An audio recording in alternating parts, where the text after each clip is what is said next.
இன்னைக்கு அநேகர் என்ன நினைக்கிறாங்கன்னா, நான் ஆண்டவருடைய பிள்ளையா இருக்கிறதுனால, ஆண்டவருடைய மகனா இருக்கிறதுனால என் வாழ்க்கையில் எல்லாமே ஒரே மாதிரி இருக்கணும்னு நினைக்கிறாங்க.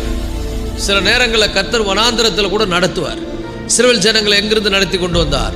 சேலஞ்சஸ், சவால்கள் நிறைந்த ஒரு பகுதிகளுக்கு ஆண்டவர் அவர்கள் நடத்தினார். எல்லாருக்கும் போராட்டம் இருக்கும், பிரச்சனை இருக்கும், பலவிதமான சூழ்நிலைகளை சந்திக்க வேண்டியது இருக்கும், பலவிதமான போராட்டங்களை சந்திக்க வேண்டியது இருக்கும், புள்ளிவாய் சர்வங்கள் இருக்கும், தேள்கள் இருக்கும், எல்லாம் இருக்கும். ஆனால் ஒன்றை மட்டும் ஞாபகம் வைத்துக் கொள்ளுங்கள், உங்களை அழைத்தவர் உண்மை உள்ளவர். அவர் மேல் விசுவாசம் வைத்து எல்லாருடைய கட்டுப்பாட்டில் இருக்கிறது என்கிற ஒரு நம்பிக்கையோடு, விசுவாசத்தோடு என்ன பண்ணுங்க, உங்களுடைய வாழ்க்கை பிரயாணத்தை தொடர்ந்து வாழுங்கள். அப்ப எப்படி வேணா கர்த்தர் என்ன பண்ணுவாரு? நம்மை நடத்துவார். எந்த வழியிலும் அவர் நடத்துவார். அவருக்கு தெரியும் எப்போ நம்மளை எப்படி நடத்தணும், எங்க நடத்தணும்னு சொல்லி.